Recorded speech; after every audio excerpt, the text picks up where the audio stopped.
and welcome to Juicy Crimes. Today, I am feel very blessed to talk directly to an ongoing investigation of a very tragic yet juicy crime. I'm speaking to Brittany Lloyd. Thank you, Brittany. Brittany and her good friend reached out to me to see if I would be interested in sharing their story because it's happening right now.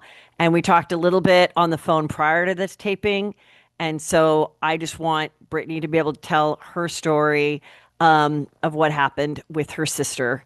And so, welcome, Brittany Lloyd, so much for Thank you for so much. sharing your story. Thank you so much for having me. This is such an amazing opportunity to get my sister's story out there because, you know, I feel like it's kind of hit a plateau. And because the information isn't forthcoming from the police, that I feel like it's already starting to kind of die off a little bit. And I don't want that for her. It's been 45 days and we have no answers. They're still investigating. He's So let's out. just let's just start from the beginning. Just so Sure. um, you are how old? I'm 36. So your sister, it's Jessica, right? Yes, Jessica. She's Jessica. 38. She's 38, and so that's very close in age. Were you very close growing up as sisters? Oh, yeah, we did everything together. We were super close. We're each other's only siblings. So you have a really special bond when there's only two of you. And then, especially as a sister bond is one of the strongest bonds you can have. So, yeah, we were incredibly close. And then, COVID happens and, she went into nursing school and that took up, a huge chunk of her time. I just want to ask Um, a little bit yeah. before we get to COVID, because I thought that was really cool that you told me, that she was bartending at a restaurant, but also going to nursing school, like in her, 30s, which I think Yeah. that is really great that, Yeah. she found, the calling to have such a noble career, a Mhm. very challenging, like very difficult academic, career to get to become a nurse at that time in her life. What was her 20s like as far as career and love life leading up to this last year or so? Jessica was huge into traveling. She went anywhere and everywhere you can think of. She was doing it. Always traveling. She loved it. She loved traveling with her friends. She traveled with her significant others. And that was a huge part of her 20s and even and into her 30s. Because her ex-boyfriend, Chris, who was the boyfriend before her now husband, Jeffrey, um, would go to the Bahamas all the time because he had a boat and they would just run to the Bahamas all the time. So she was really big into traveling. She was really active. She would go to the gym. She was really big into diving and spearfishing. She was always on the water. She was just loved life. She lived it so fully and completely. So this guy Chris, who was the latest Mhm. boyfriend before Yeah. she got married, um, did why didn't they get married and how long were they together? They were together, I think, almost 7 years.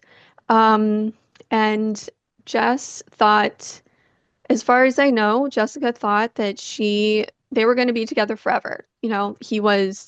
She picked him because, he's very kind, very safe. And she thought, that was a forever thing. I don't know exactly why they never ended up getting married. I don't think maybe he didn't want to or she didn't want to. Um, but for whatever reason, it didn't work out. He ended up breaking up with her, caught her off guard, and yeah, she moved out, and that was it. And then got right with Jeff So how immediately. quickly did she break up with this long-term boyfriend of 7 years to going on her first date with this guy, Jeff, and they met at work, right? Yeah, so they had previously known each other from there's a brewery in Coral Springs, Florida called Big Bear Brewery. He was the brewmaster, she was a bartender, so they knew each other from work. I believe he was married and my sister was with Chris. So, they were probably work friendly. I don't know if they had any kind of friendship outside of work or anything like that. But as far as I know, um, so Jessica stayed in Chris's house for some time before she could find an apartment. He was nice enough to let her stay there, and he was really nice. They had a very amicable separation. He helped her move into her new apartment and stuff. So it wasn't, they didn't part on bad ways. It was very mature. And from what I can tell, as soon as Jeff realized that she was single, he just immediately got into contact with her. So, and it was, let's see, she moved into her new apartment the end of 2023. So, sometime in, I think, December 2023. And she started seeing Jeff sometime in January 2024.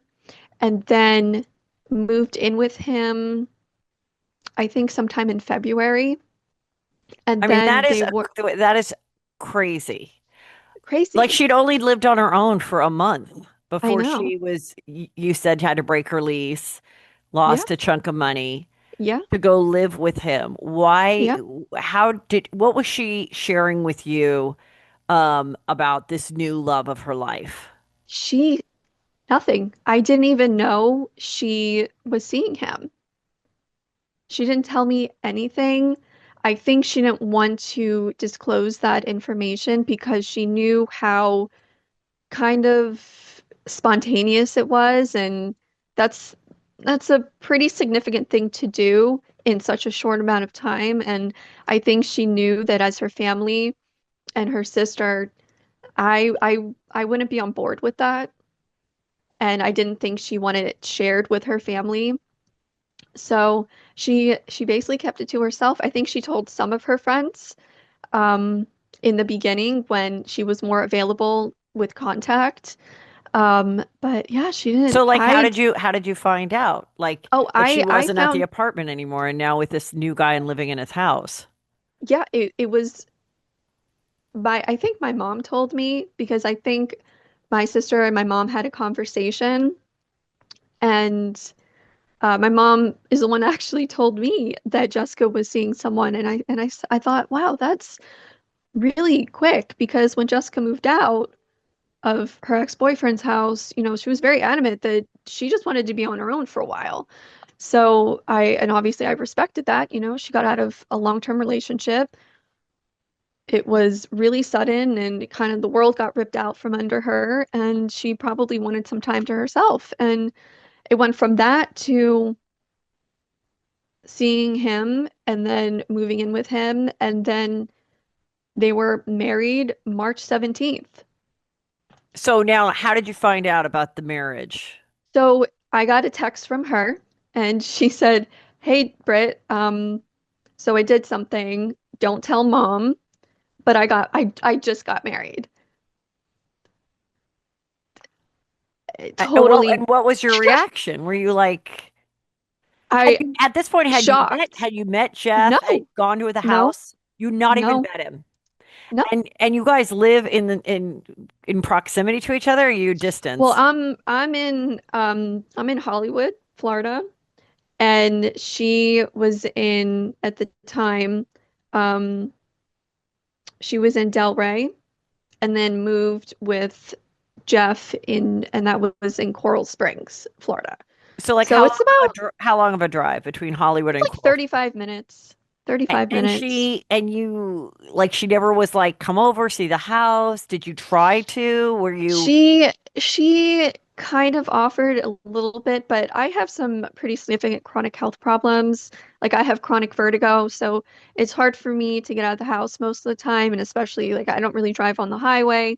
So it's a Okay. little difficult for me, but I always thought it was kind of odd that she also never came to me because, when someone has a health problem, you kind of make accommodations to maybe like, oh, if you can't come here, I can come to you. And looking back now, I now realize it's because Jeff doesn't really let women out of his sight like that. So putting two together, So what that's was the wedding? Was it just a courthouse or did they even do like a little they cute thing? no, they got married in in kind of like I can't even describe it in the mud where people go off-roading with side by sides and four-wheelers and stuff. So she got married in a dress and cowboy boots, which is very unlike her because my sister is not that kind of person, but he is.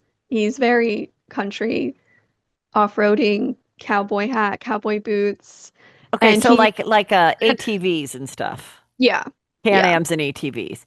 hmm And your sister was never into ATVs and never, Can-Ams. I never, also think that is such an interesting pattern as yes, we get more into this episode yeah, of the kind of guy that then all of a sudden his world, you're in his world. You're just yeah, a part of you, his world. It's not about what you're into. It's not about what you like. And then hmm all of a sudden your friend or your sister is this person that's like a little bit unrecognizable. You're like, yeah, "What? Like yes, I didn't know that you liked this or yeah, was into this particular hobby yeah. that you never showed an interest in ever Ever. before."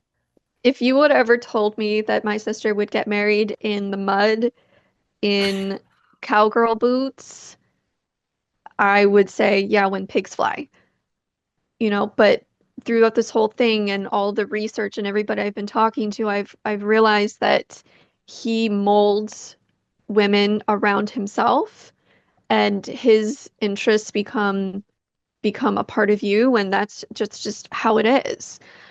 My sister would have never gotten married in the mud in cowgirl boots. Like that's Did she just like send you guys a photo of it or post yes, about it? she sent me pictures, and me and one of her friends were kind of talking about it, and I was like, this is just so unlike her. This is not something I would ever think that she would do something like that. My sister is So not a country mud type of person. So when you and your mom and everybody found out, were you like, okay, well now let's just be positive about it and this could be great. I I mean, did she talk yeah. about wanting to have his child or anything? Like how much did she Mm. share? So, I as a sister, you might not agree with somebody and their decisions and their actions and stuff, but as a sister, I knew she was probably going to get some harsh critiques from my mom. So I didn't want to add to that. I wanted to be the supportive sister. Like, okay, well, whatever makes you happy. If you're happy, then I'm happy for you. Um, but yeah, that was just an odd situation. So now at this point, it's March, she's married, he's divorced and has two daughters, you said, that are like 11 Yes. and 13. Yes. And to your knowledge, did he have regular, like every other weekend, Wednesday nights? And was she participatory as a stepmother? Oh yeah, she absolutely was. I don't know the ins and outs of um his custody. I know he had them sometimes, and I know they were there for the summer and the times that they were there, my sister loved those girls. They adored Jessica. She was a great stepmom. She would talk about them when I could get her on the phone. And yeah, she loved those girls. So now at this time, is she done? Has she graduated from is she a full nurse? Like, what is she doing for work in March of 23 when she's a newlywed? So She, by that time, was a nurse and she was working at a medical center at a hospital in Del Rey. Um, and she loved being a nurse. She was a fantastic nurse. And she, I have to say that, my sister was a highly intelligent woman. She graduated high school with an associate's degree. She went through the accelerated nursing program at Kaiser University and graduated with just under a 4.0. She was hundredths of a point off a 4.0, which is hard to do on its own, but the accelerated nursing program and almost a 4.0, I mean, this is a highly intelligent woman. So, she was very, very good at her job. And sometime I think it happened in October of 2024, she lost her job. She lost her job. And the reasoning she was giving people and throughout this whole situation, I think was lying to cover for situations, and I think she was lying to cover for him.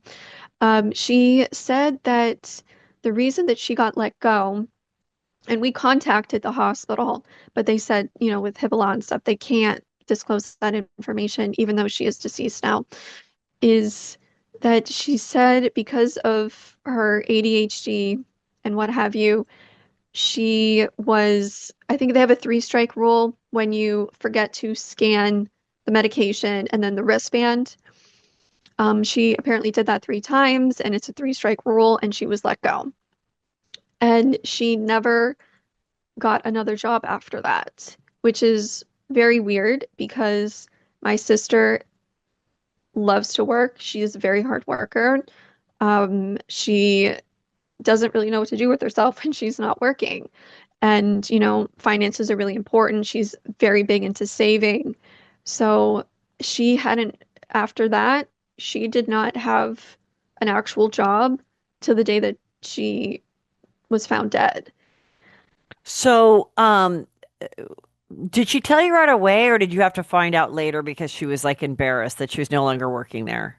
Yeah, I found out eventually in a conversation I had with her, and that's the reasoning she gave me. And periodically, she was mentioning that Jeff was trying to get more benefits from the VA for disability, and that he was trying to have her as his nurse to also get more money. So he didn't let her work. So let's just talk about Jeff, the husband, a little bit and his background. Mhm. You said he was a combat Marine. He was in combat as a Marine. And Yes, so yeah, he's an ex-Marine. and so do you know if so did he have like was he honorably discharged but had PTSD and that's why he was trying to get these benefits? What's your understanding of how he left the military? So I'm not sure exactly if he just left because his time was up, but far as I know, he did 2 tours in Iraq. And then he is no longer a Marine, and he gets benefits from the VA. I think for PTSD, from what I know so far. Um, and I'm not sure the ins and outs of all of that, but that's basically what that was. And now I know he also worked at Big Bear as the brewmaster, but he was fired. And then Do you know he why he was fired?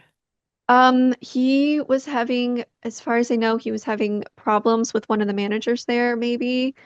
I don't know, again, I don't know the ins and outs of that because I'm doing my own investigating Yeah. because I'm not getting a whole lot from the cops, and there's just so many moving parts to this whole thing that, I'm still kind of piecing it all together, but I do know for a fact that he was fired from Big Bear. And I know he was a firefighter for City of Davie, And that's another thing that I'm looking into, and I haven't found like the exact reason, but I think it's a combination of a couple of things, and one of them is I think the domestic violence arrest back in 2020, because I don't think that can happen when you're a firefighter. So I think they were in the process of letting him go.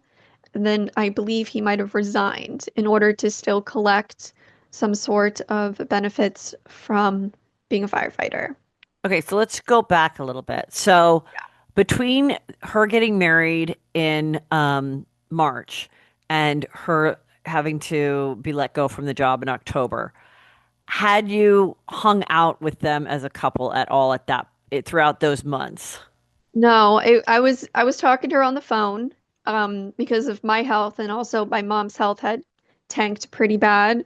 So she needed a lot of help at home and just life things. But we kept in touch via text and phone call.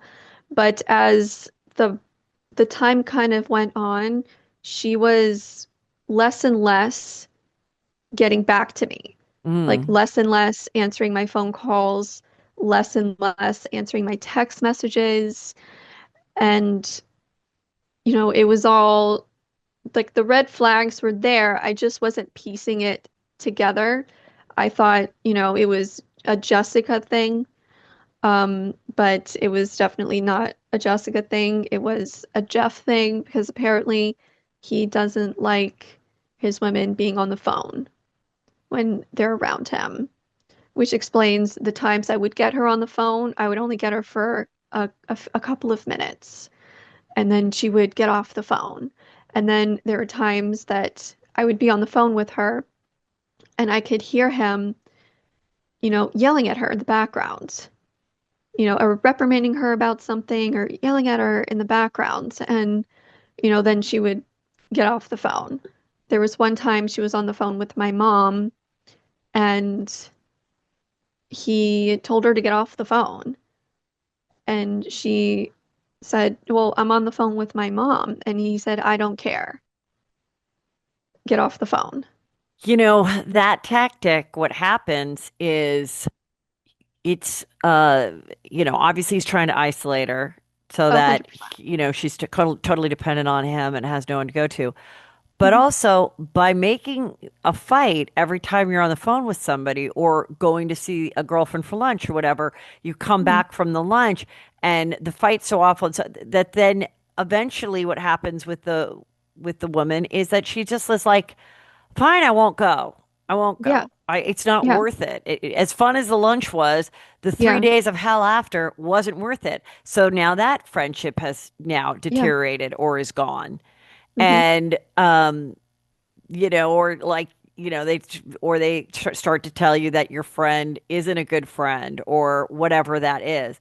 Now let's go back for the audience and, his past relationships and what can you share in speaking to various exes? You don't need to say their names, but there Hmm. is, arrests and domestic So violence many. things. So, can you just share whatever you can share with us about what you uncovered about his past behavior? Now, and remind us how your sister is 38 and he's 43, right?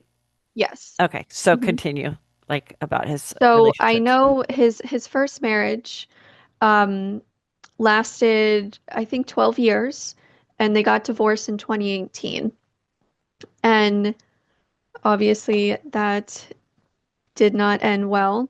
Um, and she ended up, because everything that happened towards the end, ended up getting much more custody and was able to get more custody for the kids and then be able to, I believe, move farther away um, From him. from him. Yes. So his relationships with the women, and I know this, I believe, happened um, with one of them and multiple of them, is he strangles women. It's happened to multiple women. It's happened to the women that I've been speaking to, and it takes so much for these women to step forward and tell their stories and stuff because, you know, they're terrified of him. So how many former wives or girlfriends have you spoken to that were in physical domestic altercations and abuse according to them, allegedly? Oh yeah. So it's been, I would say so far, I've talked to four. Some have just shared a little bit. Some women have just come forward and said, "Oh, I dated him at this time, and I got out of there really quickly because it just something was off." And that's a recurring theme with him is just copious amounts of people that have interacted with him, and they all say the same thing, like there's something wrong with him. So can you kind of share in talking to these exes what like the pattern is, and do you think from, in the 5 years before meeting your sister, with each different relationship, did it seem that his behavior was getting worse, or was it all Oh, the same pattern? it's definitely there's the similarities from the women that I've spoken to, the similarities are there. And then also from some of the women that I've talked to, it seems like over the years it's escalated. And I think when it comes to mental health and stuff, it, things like that don't get better. It tends to get worse as time goes on. So, I mean, you have a pattern of strangulation, of, So they would like in a fight or yeah. sexual or what? I'm not sure about sexual, but I know from what I've been told, it's definitely been when he gets physical, he strangles. He strangles women. And then they're like, "Ugh," and then finally Yeah. he lets go, and These women they, have lost consciousness. oh my God. Yes, consciousness have come to on the floor with him on top of them or him standing over them. Yeah. And then did all those of those women, did some get away right away, like that was it, or file, or did they, believe his I'm sorry's until they could eventually leave? So I know one of them used it for a restraining order. One that was in 2020. Um, Not sure if that particular time it was, but his arrest in 2020 was, she ran out of the house screaming. And when she made it out of the house, she didn't know her 911 call had gone through.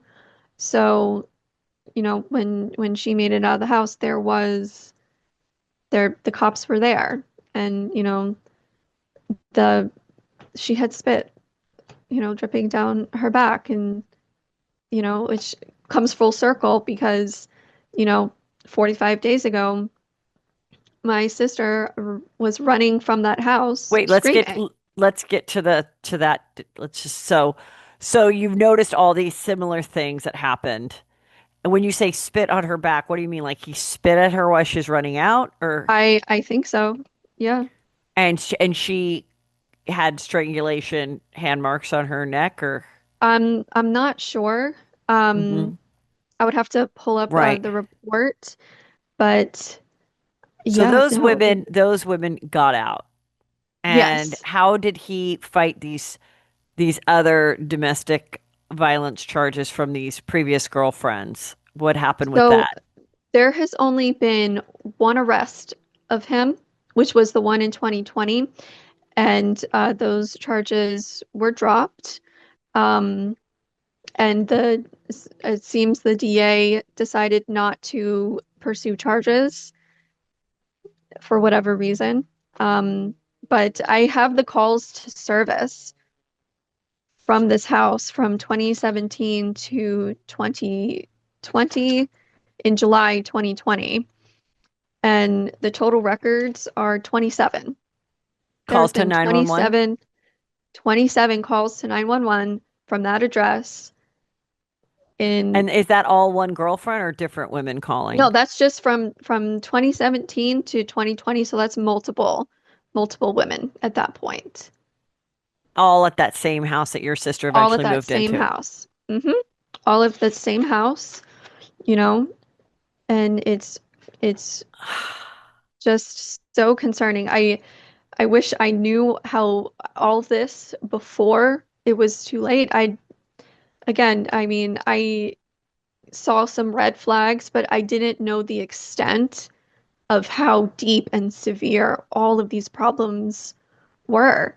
In speaking And to some of the ex-girlfriends, did any of them share kind of like the initial charm of why they oh did fall yes, for him and like what he did or said to kind of woo them so quickly? yes, they all say he was sweet, charming, loving, um, incredibly affectionate. From what everything I'm hearing and things like that, it sounds like classic love bombing. Classic love bombing.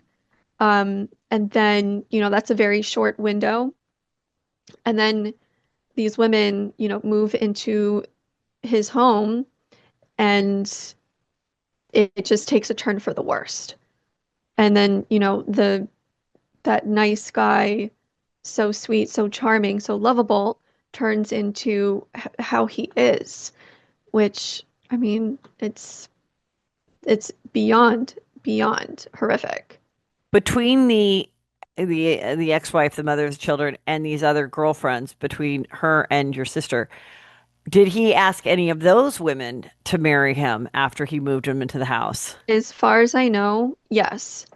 hmm And It did has any of them happened say multiple. yes and then just get out before the actual marriage, or like what was their response to his asking? So I think some said no, um, because he does this very quickly in a very short time span. Um, and I know before my sister, there was a woman and he was engaged to her and then broke up with her, kicked her out of his house, and then immediately went to my sister, did his whole love bombing that he does, and then, moved her right in with him. And then they were married. I mean, my sister is an intelligible and a very intelligent woman, but when it comes to men, obviously she made poor choices. And it sucks because this happens so often to so many women, and you know bad results come from these types of situations. Yes, truly. And I definitely think, and I've talked about it, there's just such an escalation to, whether you are a serial killer, it starts with the pets, and then it starts with being a peeping Tom, then it's assault, and Mhm. then it's, to also these men that it starts with, being verbally abusive or possessive. Then it's, a push against the wall. Mhm. Then it's, Yes. a hit or push down the stairs or whatever. And Mhm. then it's, the minute they start putting their hands on your neck is, in my opinion, and studying all of this, it's going to happen. It's Oh yeah. going to, he is on his way to killing Mhm. somebody that Yeah. he is in an intimate relationship with. I'm curious if you, in speaking to these exes, was he one of those that after a physical, horrible fight, would he still be punishing the woman and make her all of a sudden beg for forgiveness? Or was he that guy that's like, never again, sweetheart, here are the flowers? Yeah, I think I can't say for sure, because there's some women who don't really want to get into the nitty-gritty of it, and I completely understand and I respect that. But it seems to be like a mixed bag of, if you piss him off, he's going to really make you have a horrible night. And then he's done something very wrong, and then he apologizes and he'll never do it again. It's one of those. He's an incredibly good liar. He's incredibly good at manipulating people. Um, and he knows exactly what he's doing. So now let's get to what started this final fight between them? And you did hear from your sister during that time. So can you kind of Yes. walk us through and the date and the times and everything of what happened So this was August 25th, um, of this year? and of this year. Yes. So And from I so heard, from October 24 to August of 25, she wasn't she didn't have a full-time job. So she was just home with him, yes, and he was not in a place where he needed a nurse. no. Obviously, he was a brewmaster. He had other jobs, so he was trying to do some type of extra whatever, in my opinion, Mhm. scam. And so, do you have any idea in how they would fill up their days together? I honestly don't know. I know, he seems to be a homebody, and I think he has a lot of stuff at home from the pictures and stuff that I have seen of the house. And then I know he has a place and they go four-wheeling and kind of like camping type deal. There's a pool, there's, tons of stuff to do at home.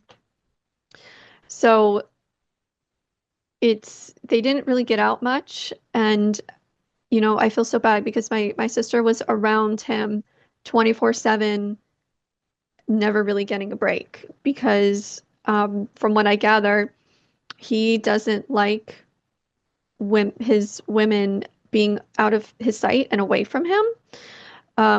Even like when you use the bathroom, I was on the phone with her, and she was using the bathroom. We're sisters. It's fine. Yeah, yeah. You know, it's fine. And he just came in the bathroom, and it seems like a reoccurring thing. That's what Because he he he knew that does. she was on the phone with you. Yeah, And he's he probably doesn't. so insecure. Like, are you talking about me? What are you doing? You know? Mhm. Yeah. Where were they with drugs and alcohol and drinking? So I know my sister drinks, which it's fine. I know he is a heavy, heavy, heavy drinker, and I know for a fact he does cocaine. Um, and he's been doing cocaine for a very long time. And he doesn't sleep at night. So he's up all night. There has been times I was on the phone with her once, and I heard him in the background, and he sounded very drunk and very hyper. And it was around 11, maybe 11:20, and Jessica lets me know that he is cleaning out their garage. And he's coming and showing her everything he's finding in the garage, which I thought was highly unusual because who just starts cleaning out their garage at 11 something at night, Right. you know? Oh, there was another time that it was about 6 a.m. I had gotten her on the phone. My mom was in the hospital, so we were just, talking about things, and I hear him in the background, and she asked him, "Oh, do you want me to grab you another beer?"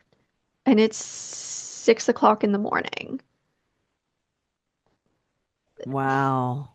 And it's just, these little things, like those little red flags that you just pick up on it, especially as women, we're just very hyper aware of situations, of little things that just it doesn't sound kosher, And those were just little nits and bits that I would pick up on the the rare times I would get her on the phone because a big chunk of that, she was unreachable. Her friends couldn't get a hold of her. We couldn't get a hold of her. I would call her 8 days in a row, every single day, trying to get hold of her, and she would never answer. I would text her five, six, 7 times in a row, not get an answer. And, because I don't know him that well. So I'm thinking, oh, it's got to be there's something going on with her. Like, maybe she's just going through something. But, little did I know she was living a in a horrific situation which now I'm just unpacking it and I'm learning more and more. But, when you're in it at the time, you're naive to exactly what's going on in that house. So, okay, so let's get to the day of August 25th or the night before that. And you had told me before that she'd expressed to you that when was the first time she expressed to you that she thought he might be cheating on her? She didn't come outright and say it because she was, when I would get her on the phone, she was very specific about the things she would and wouldn't say.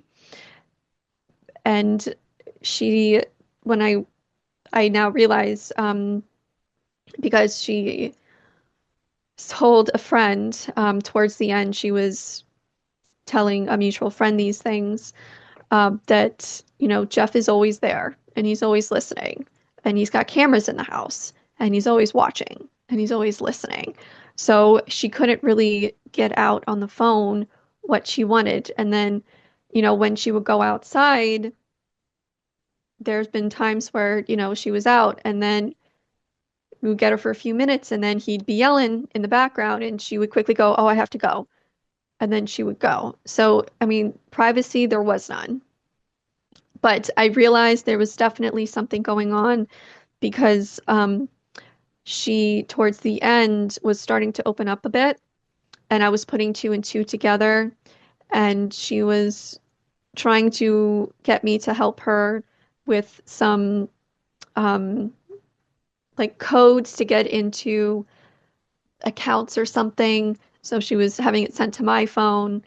Um, but that was kind of me thinking there was something going on, and then me contacting our mutual friend, and then her coming back to me. And then she started opening up about the things that Jessica had been sharing with her, which was she was positive that he was cheating on her, that he was unfaithful, which I come to find out through his exes and stuff that is something he does habitually. Unfaithful to the point where he's actually going out of the house and having intimate relations with other women, or just like talking on the phone, sexting, trying to No, I contact. think it's actual like sexual conduct outside of the house. And did she have any idea? Did she think it was multiple people, or did she think it was like one particular woman that he was pursuing? That I don't know. And I wish I could talk to my sister about this, but I can't. With the exes, when they said they, that would catch him cheating or whatnot, were they like girls from different sites, or would he meet them like out and start telling them that he was single and pursuing them? And That I'm not so sure, but I think it's him meeting them probably at work, wherever. I know, from what these women tell me, he has a sex addiction. He is addicted to porn. He has slept with tons and tons and tons of women. And, you know, Jessica told our friend that, it's just something he does. He can't help it. So, I mean, I'm guessing, being the brewmaster at a cool brewery, ex-Marine firefighter, um, when you were describing him to me, I said, I'm just gonna guess what he looks like. And I guessed it to a T. I'm you like, let nailed me it. guess, like tatted Nailed it. sleeves, like Hmm. sleeve, full arm tattoos, and like, bald head or whatever, like Hmm. a gray beard, where it's like like a bad boy edgy, not Yeah. necessarily the best looking person, but the style works all together. And Yeah. it's always like that bad boy type of thing, like when Sandra Bullock was Yes. with Jesse James, and you're like, what's Yeah. Sandra Bullock doing? And it's like these guys come and they're so like, oh, I can't get enough of you, that Yeah. they're so into you that Yeah. and they're like, you're my soulmate, you're the best. And you're like, gosh, no one's ever like in your head, no one's ever loved or liked me this much. Like Yeah. they must be right. And it's like Yeah. the woman really isn't making the choice. The choice is No. being made for her because it's Yes. so overwhelming. Yes. It's um that kind of arrogance. Yeah. It's arrogance. That's assertive type of take charge and lead. But I think women don't understand that for people like that, it's not about, wanting, it's they have to because it's a means of control, you know? Yeah. Like that night I was on when we had that conversation on the phone and this was less than a month before all this and we were at a family dinner. He ordered for her. So you were at an actual restaurant Yes, we were at a sit down family dinner restaurant. a month before her Yeah, a death. little less than a month. How did it sound the way he ordered for her? It when the waiter came over, he ordered for her and she was kind of a little bit caught off guard, like, "Oh, you're gonna order for me and all this stuff." And he said, "Yeah, so we can share it." But he never asked her Oh, if you do you want me to order for you, like we can share it or something. Oh, no, right. no. No That was never a conversation where you're like, conversation. yeah, No. uh-huh. He also ordered for himself as well. Mm. And and so at that dinner, besides that, did was he trying to be charming to your family? Or was he Kind of. Yeah, to an extent. I think he was trying to have a conversation with me and we were I guess he thought we were hitting it off. I was not having a great time. Um, and I wasn't trying to be the nicest of person just because everything that I've been hearing him on the phone with my sister and the times I've talked to him myself, you know, it I just didn't like him. He comes off very abrasive, very forceful, just not a pleasant person to talk to, very opinionated to an extreme. Like if he doesn't like your views and your opinions, he's gonna belittle you about it. It's just not the type of person I would ever choose to be around, and most people would choose to be around. So then, okay, so then on August 24th, they get in a fight somewhere. Yes, Can you in Fort describe, Lauderdale. li- walk us through that? So Jessica said they were, I'm not exactly sure where, but it was either a bar, a nightclub, somewhere in Fort Lauderdale. And this it was what Jeff had told me the next morning. Um, so they had parted ways, and Jessica stayed somewhere in Fort Lauderdale for the night, and he had gone home, and he just left her there. He left his drunk wife alone at a nightclub or bar or whatever. Um, so that was on the 24th. And then the 25th is when he called me, and he called me at about 7:30 in the morning. Um, and I realized he did that so he could get a hold of me first, so he can get his narrative out there first. And I realized this is an occurring theme for him is getting there first and getting his story first. Um, and that's when he said, I talked to him for about maybe 25, 30 minutes on the phone, and the whole time he was just saying, Jessica thinks I'm cheating. I'm not. She's thinking I'm like her ex-boyfriends from the past that did these things to her. I'm not like that. And I just kind of let him ramble and talk the whole time because he definitely loves to talk and he loves to hear his own voice. And he just painted my sister as being irrational.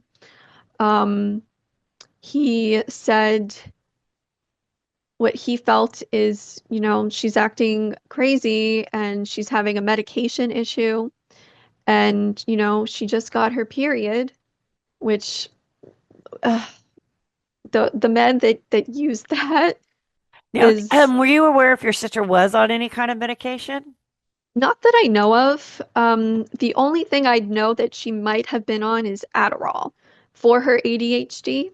So, so when do you hear? So you talk to him at 7:30 a.m. Mhm. and then when do you hear from her? So I got a hold of her at around 10:30, and she was in an Uber going back to their home in Coral Springs from Fort Lauderdale. And then it was the first time I got to speak to my sister and have her not kind of edit what she was telling me, because the times that I would talk to her in that house, she was very specific about the things she said or didn't say. And sometimes I would ask her a question, and if she didn't really feel comfortable answering it, because he was always around, she would kind of just gloss over it and kind of change the subject. So this was the first time I actually really truly got to have a fairly normal conversation with her in over a year. And And, what did she share?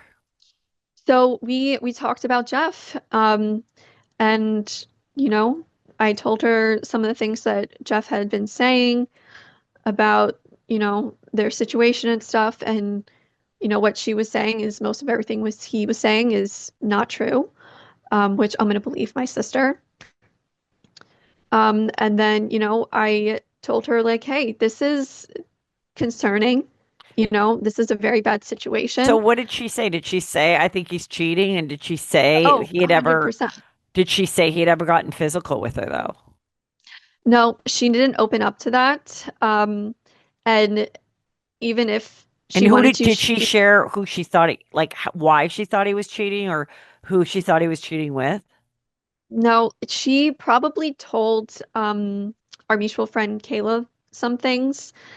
And I've been unpacking some things with Kayla throughout all of this, because she really opened up to her towards the end. So she knows significantly more than I do. But I told her in the car on the way back, just like, this is a really bad situation and we have a means to get you out. And she goes, well, but Brittany, I don't have any money.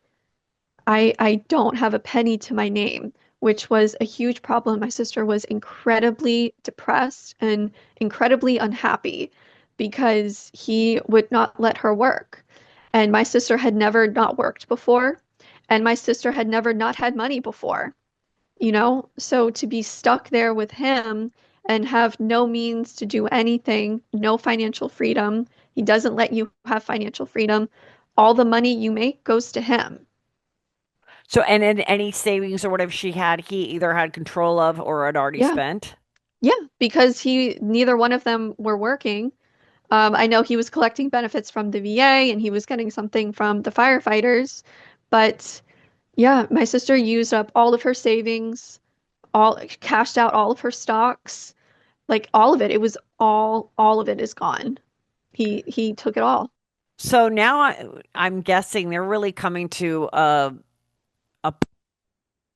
because if they've run out of money and Hmm. so it's like that's probably causing a lot of stress and fighting too Yes, because how much longer can they like live in this house and continue to exactly. go out and have beers at the brewery and all Hmm. of that if and if no one's making any money.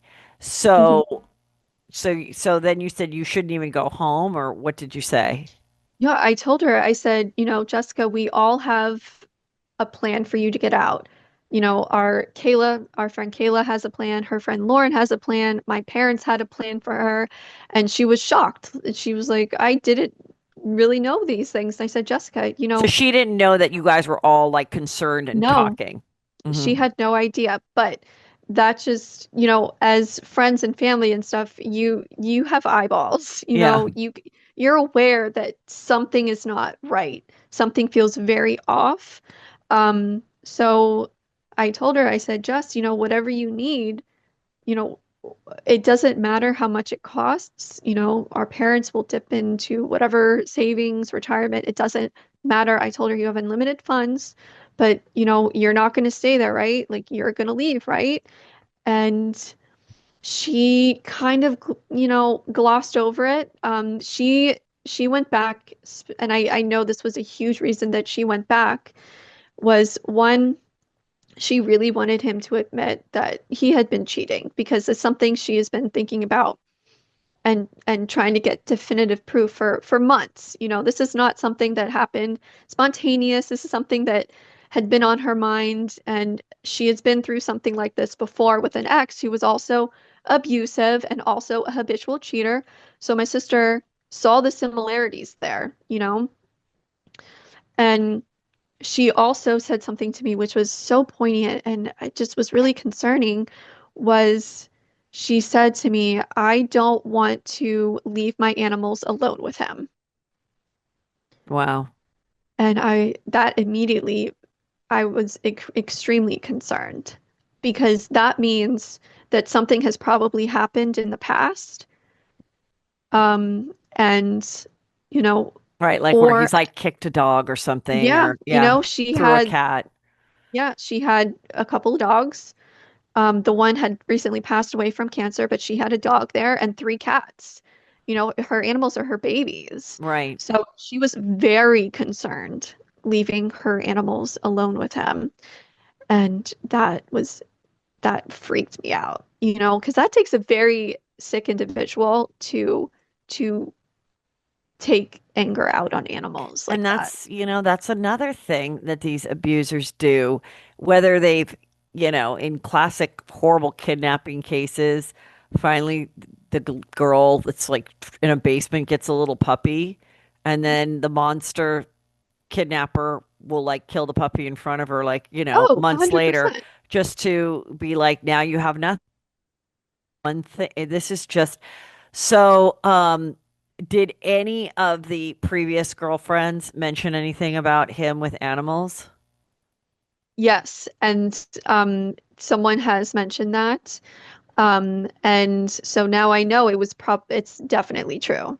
Mm, At the time I didn't know these things. right. I'm just, getting these things from my sister, from what she's telling me. And then, here we are 45 days later, and I've just been researching my butt off, So talking to when dozens of she people. when she said, no, I got to go home because I don't want him to be there with the animals without Yeah. me, you at the time that he would be doing something that he would take his anger out on the animals, or did you just think you just thought, she's just being an overprotective dog mom or whatever? Yeah, it was definitely okay. I'm concerned because my sister has never ever said that to me about anyone she's been with. So it was definitely of okay, so this man is very unstable and has, a very explosive, severe personality. Um, Did and did he have any was he a gun owner? oh yes, he would pull guns. He has pulled guns on women inside that house and threaten them with it, put holes in the walls with them, incredibly dangerous. He has threatened suicide by cop. I don't know if you know what that Yeah. means. To Yeah, have the cops come and then him just like come out a blazing so that blaze he of gets war. shot. Yeah. Yes, that has happened. I have notes. That's why I'm referring to Yeah. this. He, the financial abuse of, you have no finances, so you're solely reliant on him. That's just part of what these abusers do. And they make it so, oh, I am keeping us afloat. I have the finances, like, what are you going to do without me? Where are you going to go? Type of situation. My parents, because they were having so many much financial difficulties, um, my sister contacted me probably a few months before she died, saying that she was going to sell her car. And I was thinking, whoa, that's pretty big. What do you mean sell your car? She's like, oh, because I don't have any money and all this stuff. And it's just, Jeff thinks that we should, if I want money, I should sell my car. And it's, Jeff has a lot of toys. He's got side by sides.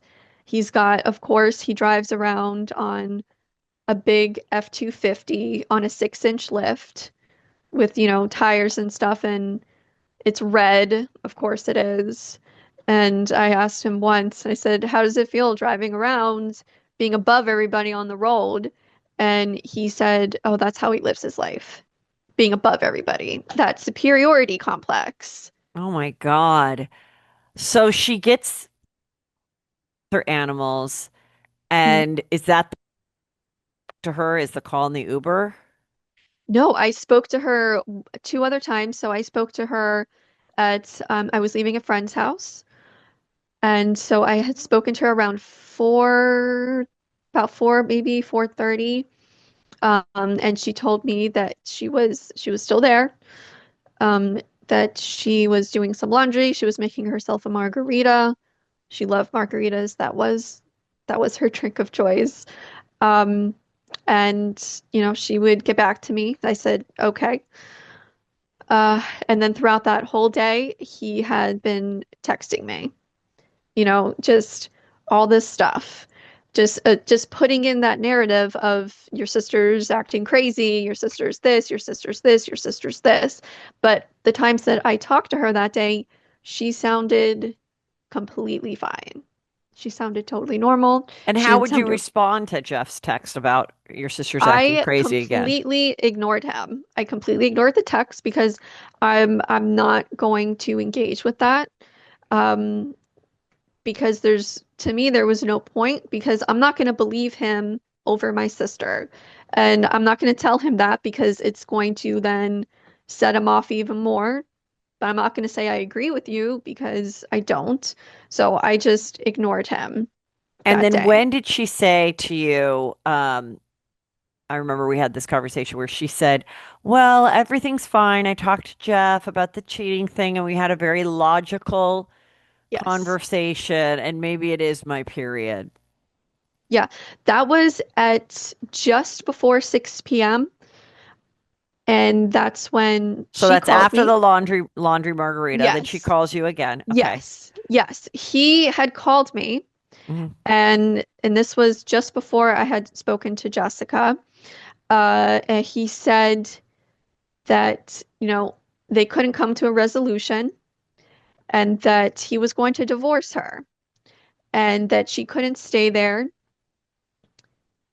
that, you know, me and my dad or whoever had to figure out where she would be going and all this stuff. And in my head, I'm thinking this is amazing. Like, thank God. Right. She's finally going to get out of there. I don't care who does it. I don't care who divorces who. This is just the thing to do.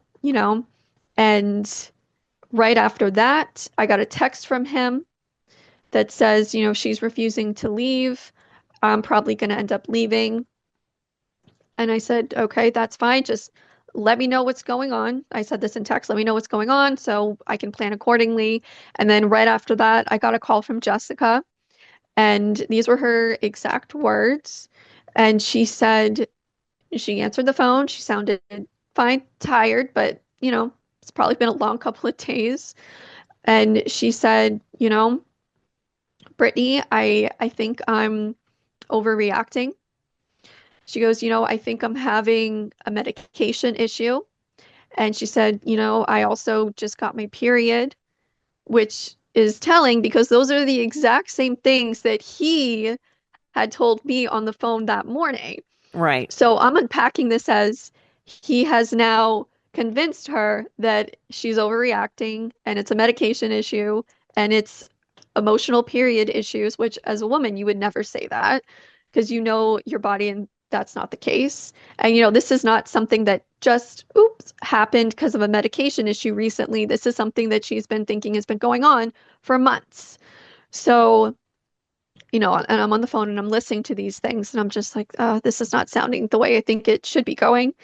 And, she said, Brittany, we had a logical conversation, which that word is not a word my sister would use. That is definitely something he would say.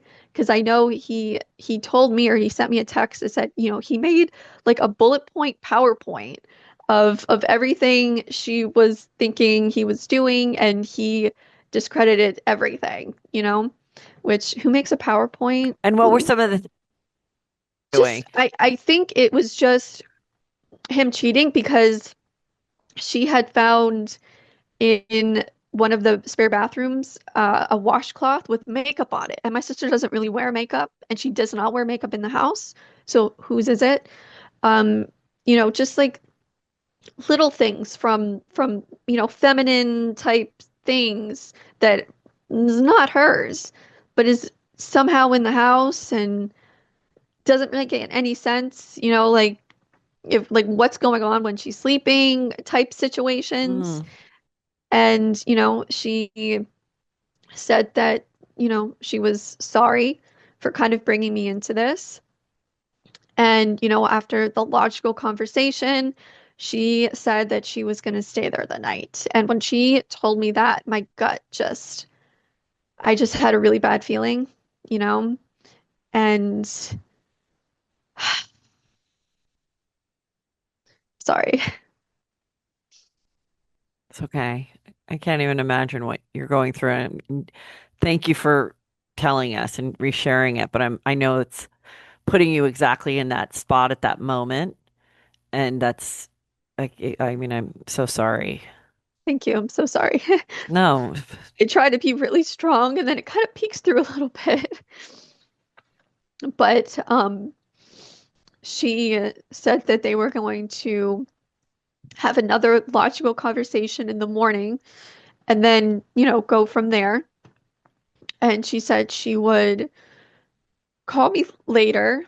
I never got that call from her, but I didn't think anything of it because my sister habitually says, "Oh, I'm going to call you back," and then never does. And, she said, "Oh, I'll call you in the morning too." And she told me she loved me. And I said, "I love you." And that was the last time I spoke to my sister. And she was dead about 3 hours later. And um, it's something I was just, it had been just a really hectic, crazy day. And I'm thinking, okay, fine, we'll figure it out in the morning. If I need to move her out of there, get people involved, it's fine, never thinking in a million years there is no tomorrow. So um that's how that's how basically did you hear? Like, did he call you? Did like, how did you know? detectives knocked on her door at about maybe 3:20, 3:30 Tuesday morning. So woke us out of bed and I was in my bedroom. I live with my parents. Um, dogs were going crazy, barking and stuff, and my dad comes in my bedroom and says, "There's cops outside with mom." And I immediately knew something really, really bad happened. You know, um, instant. My heart started racing, my blood went cold, my stomach twisted, and I slowly got out of bed because I have vertigo, so I have to be really careful with my position. And, went to the front. The front door was open. My mom was sitting in a chair outside the door, hunched over, the look of just anguish and just like horror on her face is something I'll never forget. And that's when she told me that Jessica was dead. And I obviously lost it. That's the first time I think I had a panic attack. And that's when they said that, they found her in a canal. And they didn't really go into much detail. Um, and I asked him, I said, "Well, are you sure?" The denial. Like, are you sure it's her? How do you know if you found a random person in a canal? And they described her tattoo. And I said, "Yes, that's my sister." And the first thing I asked them when they were at my front door, the first thing when I could actually speak was I asked them, "Did he kill her?" That was the first thing I asked them. Did he kill her? And they got a statement from me and stuff, and they said, that's a very specific thing to ask and to say. And I described, this is not a good person. This is a very bad person, who we've been suspecting for a long time that bad things were happening. Um, and that was my life changed forever that day. So you know you have confirmation that your sister has been found dead, Mhm. naked in a canal, Yes. not far from their house, No. and like face down in a Yeah. so she was face down in water. Yeah. From the detectives are keeping everything very hush hush. Okay. But from what I have learned, from doing my own research, is yeah, she was found naked, um, dead, face down in a canal, and I think it was in one of the houses, one of the neighbors behind their house, because how the neighborhood is, there's just one canal that just runs. So I think she was a couple houses down, and there is video footage of her running naked through a backyard, climbing a fence. She stumbles a little bit, she gets up and she runs. And, you know, to flee again, here is another woman that has run from this house. And he called. I'm not sure exactly when. I think it was around 8 something that he said that my sister was having a mental break. Um, and He she called needed to, assist. he called to He called 911 911. He called 911. at 8. And yeah, just before, I think it was around 8 something. And then right after him, a few minutes later, one of his neighbors called 911, and they said they heard my sister screaming for help and screaming that her husband was trying to kill her. And then the police got on scene, and they found her. I don't know exact time frame because that's not being shared with me. But they found her face down, dead. And then so once you are there with the cops now, did did he try to reach out to you and act like a grieving widower, or did Nope, he have just not heard a word. never heard from him again? Nope, never heard from him again. My dad did go to the jail because they did ended up arresting him because he admitted to putting his hands on her that night, wrestling with a laptop, I think, because Jessica was trying to go through his laptop. Um, so he said, they were wrestling with it, and he did put his hands on her, and so that's kind of the only thing he's been charged with for now. And, when he was in jail, my dad had to go there to get him to sign my sister's body over to us and her animals and stuff. And when he gave an officer the paperwork to go do that, the officer came back with the paperwork and asked my dad, he asked him if Jeff was bipolar because he had been there a few days. So they had been interacting with him and observing him. And they even were like, there's something wrong with this guy. Like, is he bipolar?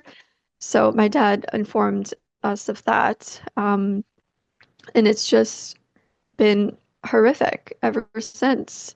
So then how did you get all of her stuff out of there? Did you have to have any contact with him to do that? I am still waiting for her belongings.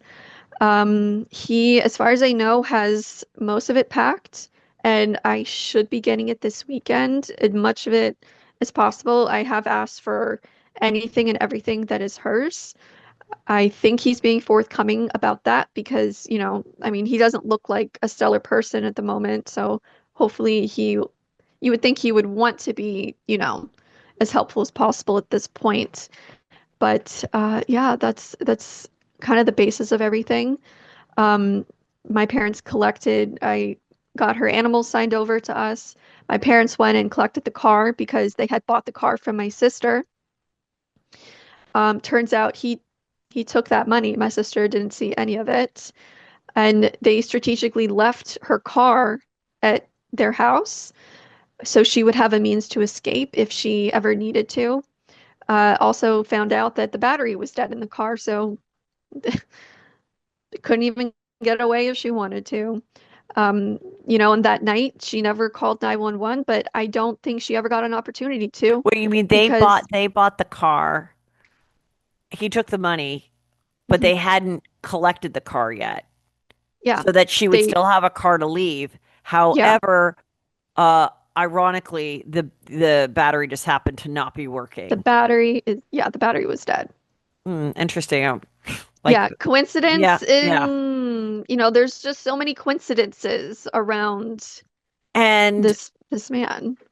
and then you said when we spoke earlier that he had a reason for why she was naked at this time, of where then she freaked out and ran out of the house because they were about to be intimate or they were just Yeah. intimate. That's what he's saying. And so he's saying they were intimate or about Hmm. to. Right. She is having a medication problem with her Adderall. And because she was on her period, which if she's on her period, I mean, yeah, but that's a little weird too. Yeah. So, or her period's coming or whatever. And then, so she has a freak out and just acts insane and runs out of the house, Yeah, like why would you run out of the house? Listen, when you're in such a vulnerable state like that, you don't just run out of the house unless buck you're running naked. for a person, Yes. for a reason, you're naked.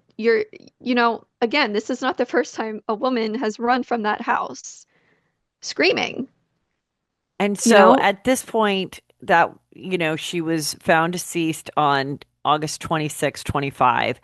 So in the weeks since, they are still investigating. You have not had any kind of burial, No, not as of yet. still We are autopsies happening, or the autopsy was done. We're just waiting for the final results for that. I think they're waiting for the toxicology, I'm pretty sure. Um, and I think some other things, and then they're kind of going to go from there. But yeah, as of now, it's just, he's technically on house arrest with an ankle monitor, and that's the only thing he's really being charged with is just simple battery. Because, he admitted to kind of wrestling with her that night, and he mentioned her falling a few times, which is interesting.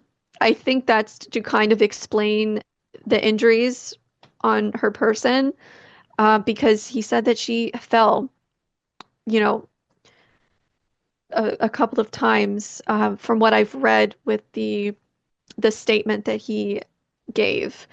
Um, and he can't really explain why she would just run out of a house naked like that, that's running for a purpose. That's running with fear. That's fear. and this canal, so there was water in this canal, or was it just like, Yes. was she in like a very shallow It water? seems to be shallow from what I have gathered. I don't think she was too far out there, but you know, for sure it was not an OD. For sure it wasn't suicide. You know, this was not this was not a natural death. This was not an act of God. This was, the actions of another person towards my sister that has now led to her being dead. And I hope the evidence presented will show exactly what happened, and I am faithful and hope that the police department is doing everything in their due diligence to do this right and do it properly and do it thorough, because this has been an ongoing thing with violence towards women for almost 20 years, and he has gotten away with it basically every single time because these women and these people, because it's not just women, he's like this. Everyone is so afraid of this man, so terrified. His neighbors hate him. They're all terrified of him. I have not come across one person that has something nice to say about him. It's always, he tried to fight me. He is weird.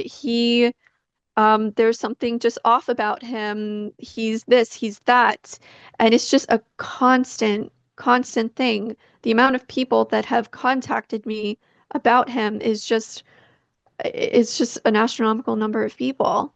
And I just don't understand how he has somehow maneuvered through the cracks and through the system all of these years and has had basically zero consequences to his actions because everyone has been afraid of him. So I am putting myself out there. I, people are telling me, oh, be careful. You don't want to piss him off too much. I don't care. You know, my sister is dead because of this man.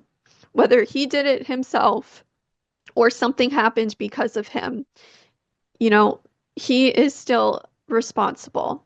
And I'm not going to call him a murderer or a killer until the evidence shows as much. But, before this man, I had a living, breathing sister. I went from being a sister to an only child.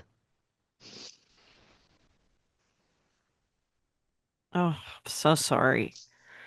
Sorry, just give me a second. Yeah, yeah. Take your time. Oh, I'm you're doing so great. The fact that you were able to do spend all this time talking to people and taking notes and contacting me, and you need to be really proud of yourself for that because a lot of other people, rightfully so, would be on their, 30th or 40th day of just laying in a bed.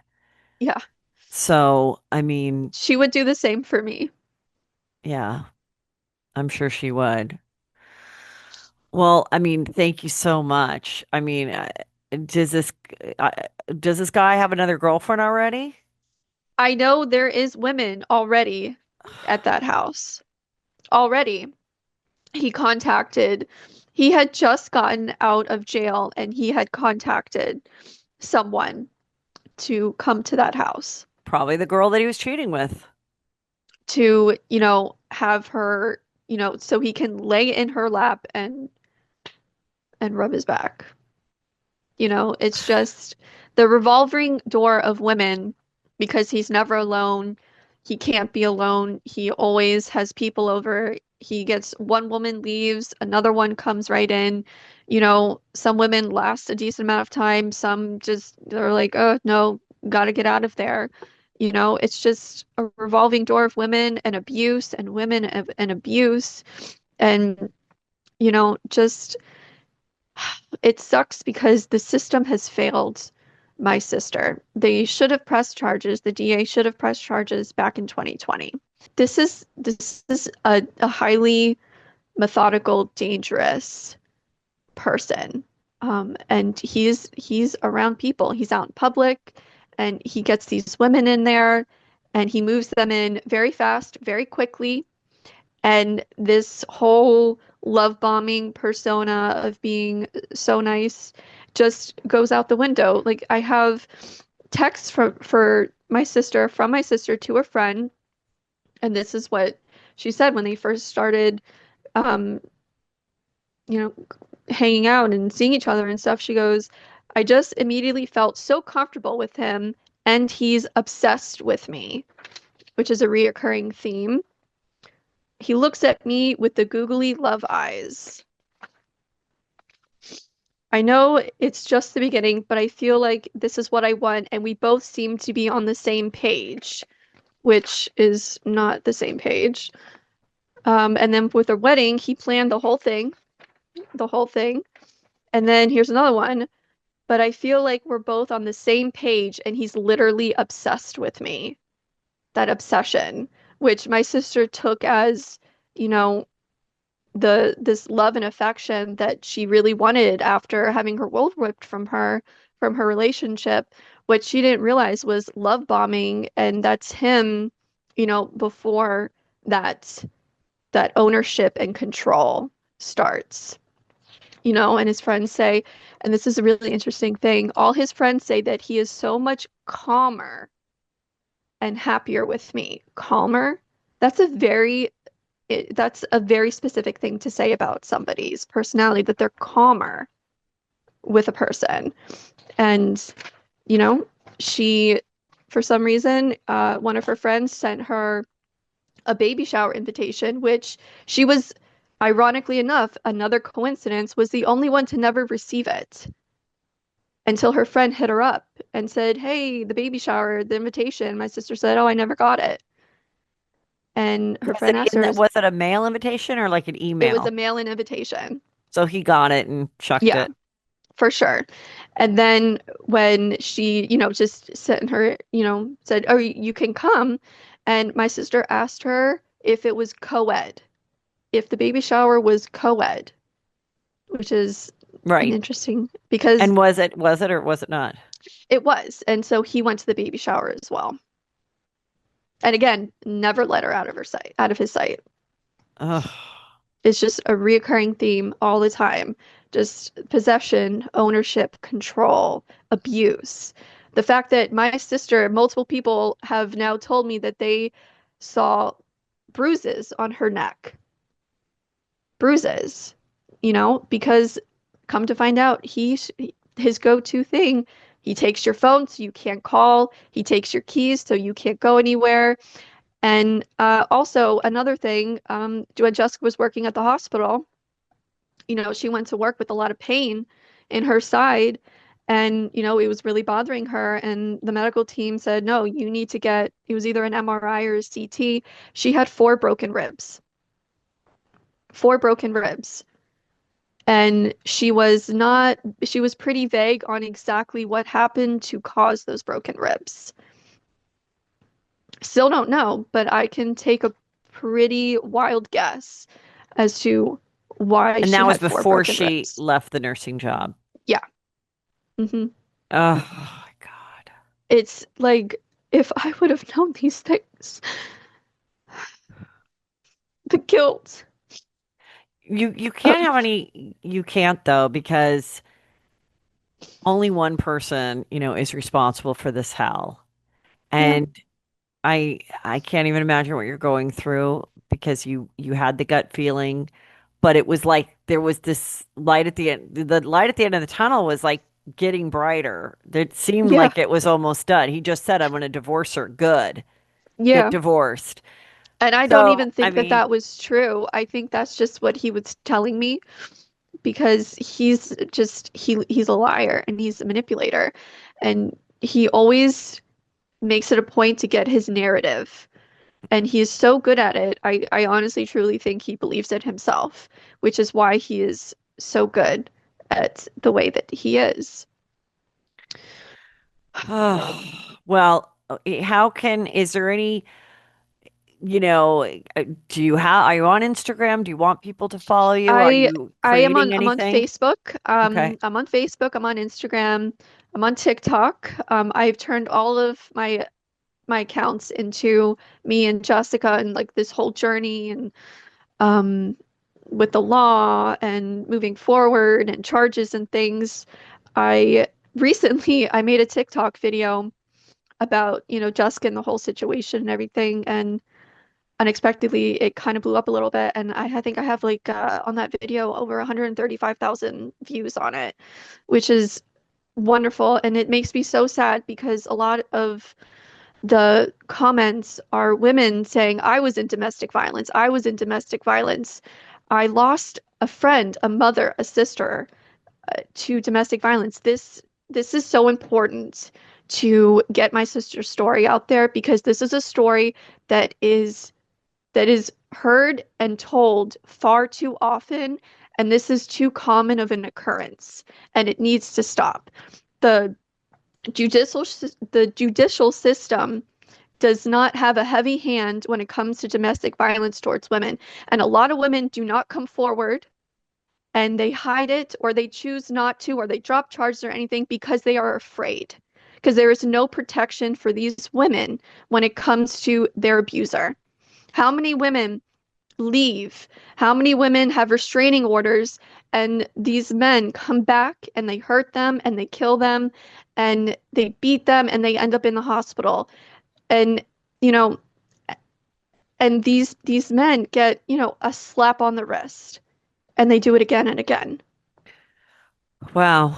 Well, thank you again. So tell them where they can follow you on TikTok and So Instagram. What's your names there?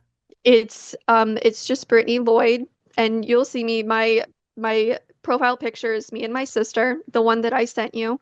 We do have a GoFundMe for her, and that's going to be covering legal fees moving forward. That's covering her burial. Um, that's covering celebration of life.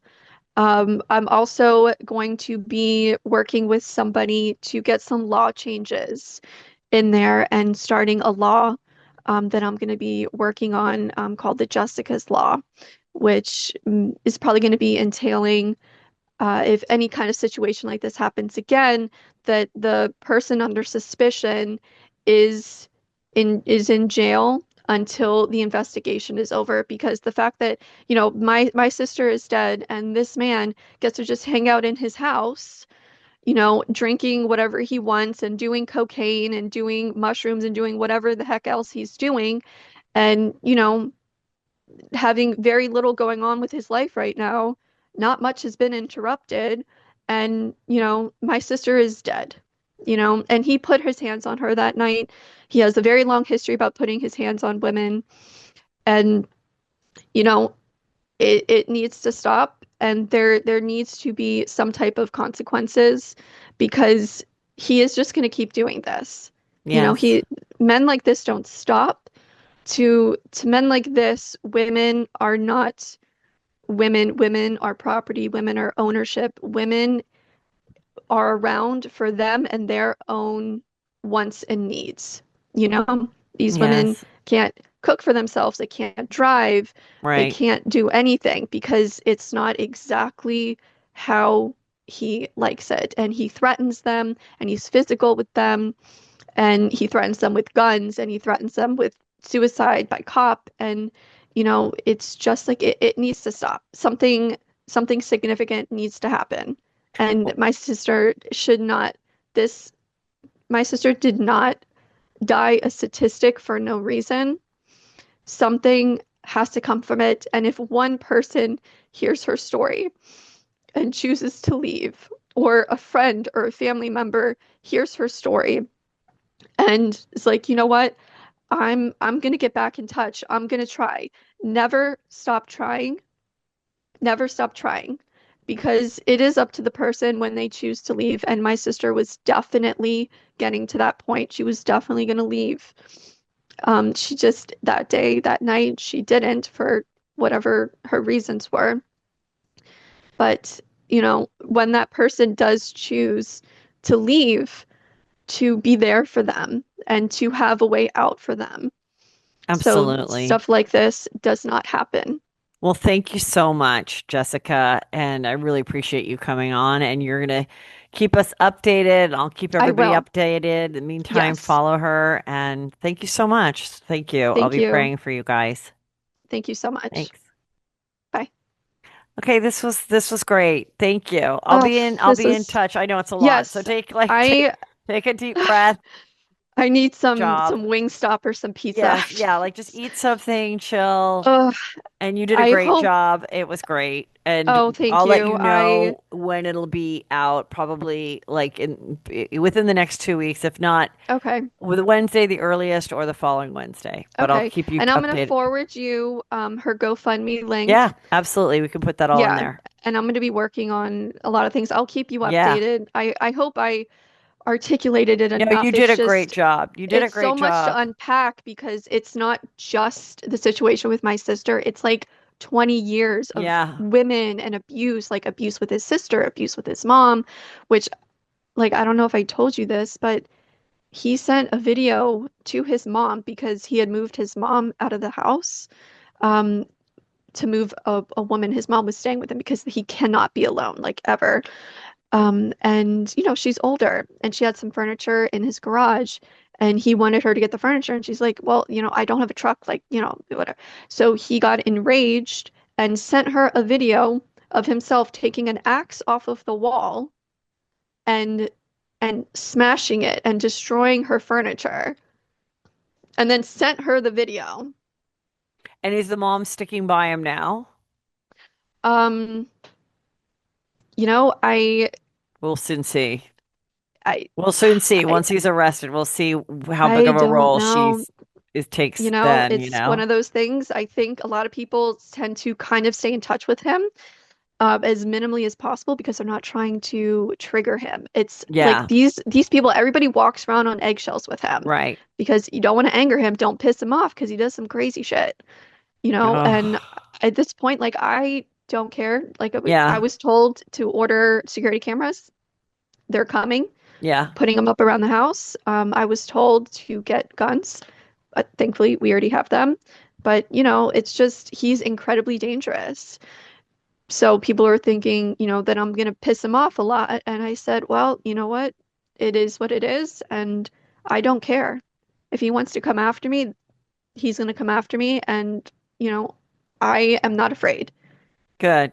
Fear is the reason that he's gotten away with everything that he's gotten away with. Right. And Well, then he has messed with the wrong sister. yeah, She was nice. He won the battle with her, but he started a war with this one. good. You're a badass. Thank you so much. Go get some food. Love you. Thank you. Thank you Bye. so much, I'll talk Heather. to you soon.